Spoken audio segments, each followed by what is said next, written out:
So ya saka ni fama, ƙarshe ya sa ni kuka. Me ya hana ni barci?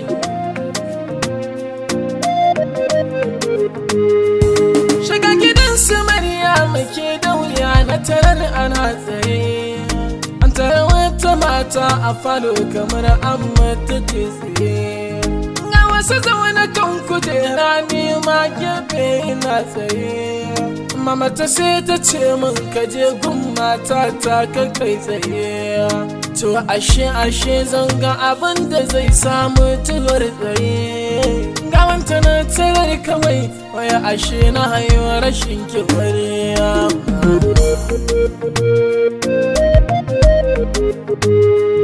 Wake na yau na kalli ummanta a falo ta yi shiru zugum.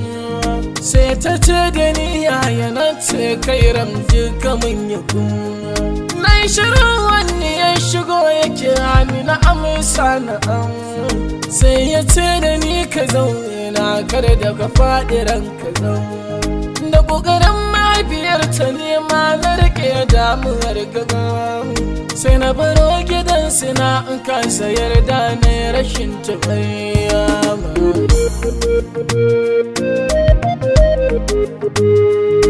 Na fito yana tafiya a raina ɗar na tafar gaba. Je nake a rai za a ce mini dawo ban ta mutu ba. Sai na kira ya ja gaban amini na matsalar tana gaba. Sai ya ce da ni ya na ce masa ban sanya ya zanya ba. Maryama ta rasuwa saka san ban saba muka ba. Take ya ce da ni a'a ya gida domin sanar da su Maryama.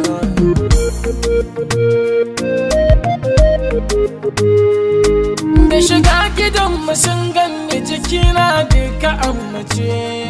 Mamar mace ta kallon ta ce yaya na gankari kice. Take hawaye ya zo gare ni ina jin zana haukace.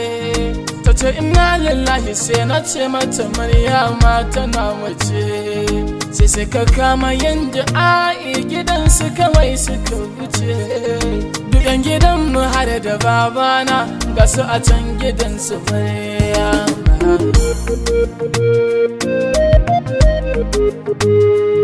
An gama shirya Maryama an ka fito ni ko na hau jiri. Amma na boye duka damuwa ta kuka na ta jinkiri. Saboda ko ka ga yan a tayin din ni bani jin baki. Kamar mu je makwancin ta mun samu an tona kabari. An sanya Maryama na yi mata du'a'i tsai cikin ɗari. Na yi rashin ki samun irin ki na tabbata da akwai wuya Maryama. Ku biyan mu je kawai na bakwai.